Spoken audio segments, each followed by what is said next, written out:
મિત્રો આપણે પ્રકાર નંબર 8 માં નીચેના વિધેયને સરળ સ્વરૂપમાં લખો એ જ હેડિંગ નીચે પ્રકાર 4 આપણે શરૂ કર્યો હતો. હવે આ પ્રકાર 4 અહીંયા કન્ટિન્યુઅસ રહેશે. હજી આપણે એક દાખલો વધારાનો ગણીશું અને તમને એના પરથી આઈડિયા આવશે. લાસ્ટ લેક્ચરમાં 3 દાખલા પૂરા થયા હતા. ચોથો દાખલો છે હવે tan inverse 3s2x minus x cube upon a cube minus 3ax square. આનું સરળ સ્વરૂપ આપવાનું છે. કન્ડિશન છે a greater than 0 છે અને minus a by root 3 less than x less than plus a by root 3. થોડો પહેલામાં આપણે કોઈ ધારણા નહોતી કરવી પડતી. આમાં થોડી ધારણા કરવી પડશે આનું સરળ સ્વરૂપ આપવા માટે. તો સૌ પ્રથમ તો આપણે x બરાબર a tan theta ધારો કે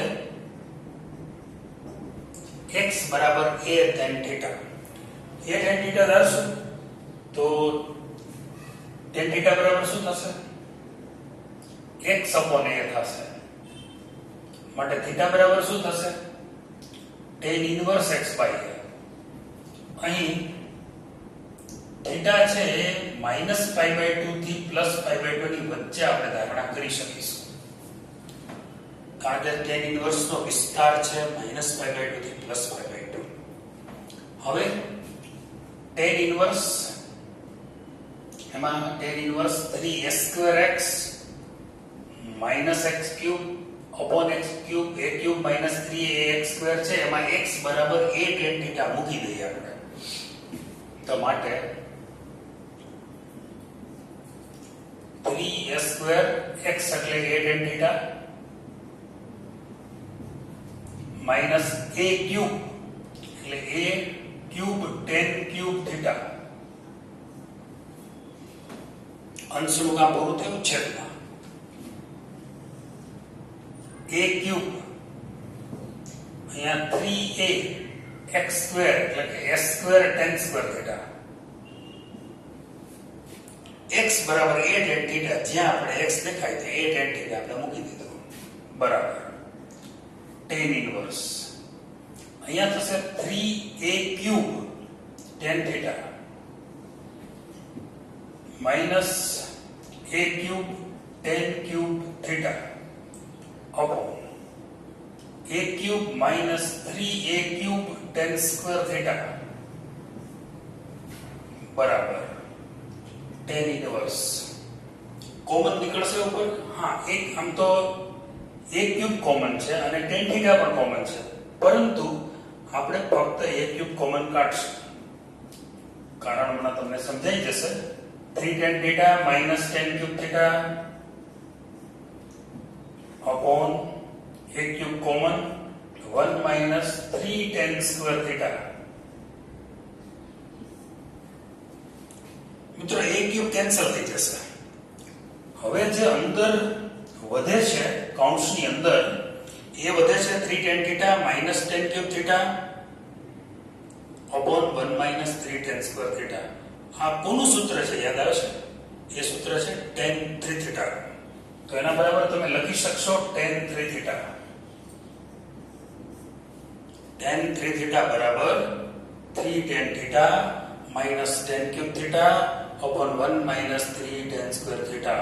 ત્રિગુણિત અને ઉપગુણિતના સૂત્રો વારે વારે ઉપયોગમાં આવી રહ્યા છે. હવે આ tan અને tan ઇન્વર્સ નું સંયોજન કરવું છે. થઈ શકશે સંયોજન? સીધી રીતે તો વિચારીએ તો ના માં જવાબ આવે. કારણ કે tan ઇન્વર્સ નો વિસ્તાર -π/2 થી +π/2 છે. થીટા તો -π/2 થી +π/2 માં આપણે એઝ્યુમ કરેલો જ છે, પણ 3 થીટા ની ગેરંટી આપી શકાય નહીં હાલના તબક્કે. પહેલા એ મેળવવું પડે. આપણે સંયોજન કરવા માટેની એક પ્રોસિજર છે, એ ચેક કરવી પડે. અહીં -a/√3 less than x પ્રદેશ છે -a/√3 થી +a/√3 ની વચ્ચે x આવેલો છે.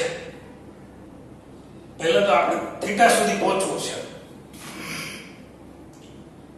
બધાને a વડે ભાગી નાખ્યા.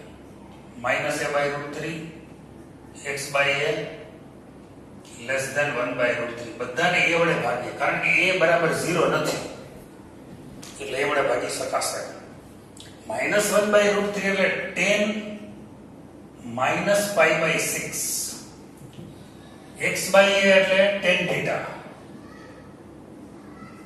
અને 1/√3 એટલે 10π/6 તો માટે -π/6 લેસ ધેન θ લેસ ધેન π/6 અસમતા બદલાશે નહીં કારણ કે tan દરેક ચરણમાં વધતું વિધેય છે. હવે બધાને આપણે કોના વડે ગુણશું? 3θ લાવવો છે. આ θની રેન્જ મળી આપણે -π/6 થી +π/6 ની વચ્ચે θ છે તો 3θ કોની વચ્ચે આવશે? -π/3 વડે ગુણો -π/2 થી +π/2 tan ઇન્વર્સ નો આ વિસ્તાર છે -π/2 થી +π/2 એ રેન્જમાં tan ઇન્વર્સ ના વિસ્તારમાં 3θ આવી જાય છે માટે સંયોજન શક્ય બને એટલે કે 3θ. થીટાની કિંમત મૂકી દો. થીટા એટલે tan ઇન્વર્સ x/a છે જ તમારી પાસે. થીટા એટલે tan ઇન્વર્સ x/a છે જ આપણી પાસે. એ મૂકી દઈએ અહીંયા. આ એનું સરળ સ્વરૂપ મળ્યું આપણને. tan inverse 3 tan inverse x/a એ આપણને મળશે. ત્યાર પછીનો દાખલો છે સરળ સ્વરૂપ આપવામાં tan inverse cos x sin x upon cos x minus sin x. સરળ સ્વરૂપ આપવાનું છે આપણે. તો બરાબર tan ઇન્વર્સ બધા જ પદને cos x વડે આપણે ભાગીએ તો 1 plus tan x છેદમાં 1 minus tan x 1 plus tan x upon 1 minus tan x બરાબર શું થશે? tan inverse tan π/4 plus x કારણ કે આપણે અગાઉ પણ વાત થઈ tan π/4 plus x નું વિસ્તરણ કરો મતલબ સરવાળા સૂત્રનો ઉપયોગ કરો તો tan π/4 plus tan x upon 1 minus tan π/4 into tan x tan π/4 એટલે 1 plus tan x છેદમાં 1 minus tan π/4 ની કિંમત 1. તો મિત્રો મેં શું કર્યું 1 plus tan x upon 1 minus tan x હોય એના બરાબર tan π/4 plus x ડાયરેક્ટ મૂકી દીધું. હવે આ બંને વિધેયનું સંયોજન કરવું હોય tan અને tan ઇન્વર્સનું તો π/4 plus x tan ઇન્વર્સના વિસ્તારમાં છે કે કેમ તપાસવું પડે. અહીં આપણે જે પ્રદેશ આપ્યો છે -3π/4 less than x less than π/4 x તો -3π/4 થી +π/4 માં આપેલો છે. બધામાં π/4 એડ કરીએ તો આપણે ખ્યાલ આવે કે π/4 + x કઈ રેન્જમાં આવે છે. આમાં π/4 એડ કરીએ તો શું થશે? -3π/4 + π/4 less than x plus π/4 less than π/4 plus π/4. અહીંયા તમે જોઈ શકશો ચાર લસા છે એટલે -3π plus π એટલે -2π/4 એટલે કે -π/2 less than x plus π/4 less than π/2. -π/2 થી +π/2 ના અંતરાલમાં x plus π/4 આવે છે એટલે આ બંને સ્કેલ અને tan ઇન્વર્સનું સંયોજન આપણે આસાનીથી કરી શકશું કારણ કે π/4 plus x tan ઇન્વર્સના વિસ્તારમાં છે. π/4 plus x આ એનું સરળ સ્વરૂપ થયું. હજી એક દાખલો આપણે જોઈએ.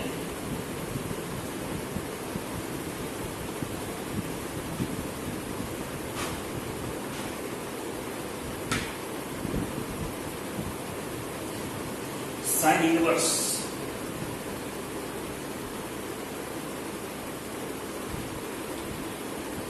sin x plus cos x upon √2 sin x plus cos x છેદમાં √2 અને એનું સરળ સ્વરૂપ આપવાનું છે. રેન્જ આપી છે માઇનસ 3π/4. રેન્જ ચેક કરી લઈએ આપણે. રેન્જ આપી છે માઇનસ 3π/4 થી પ્લસ π/4 ની વચ્ચે x આપેલો છે.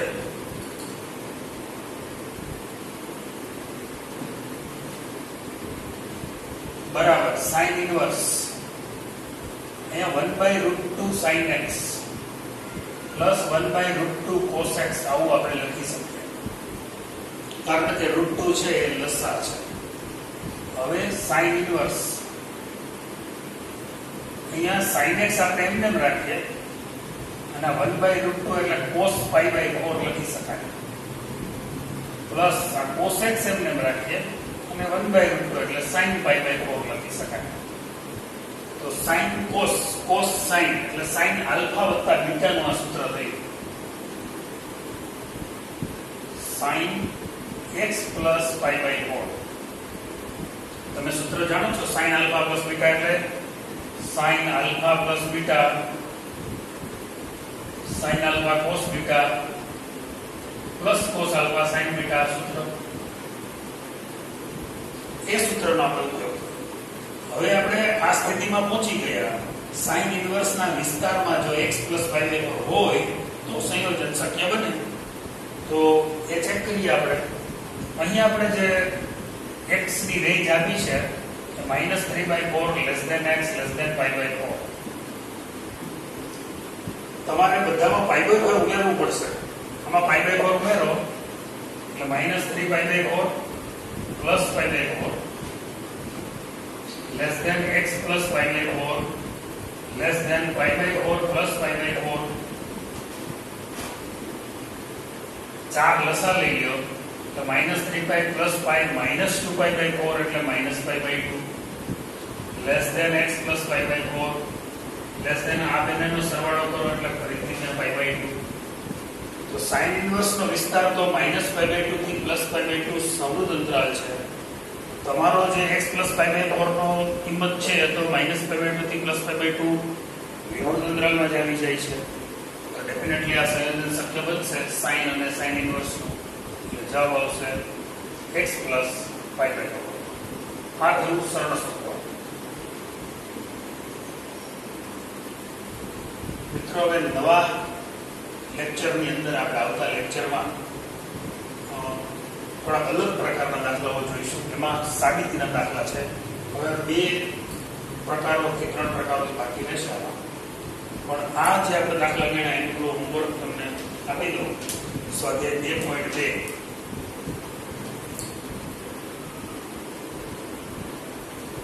એના દાખલા નંબર 5 થી 10 આપણે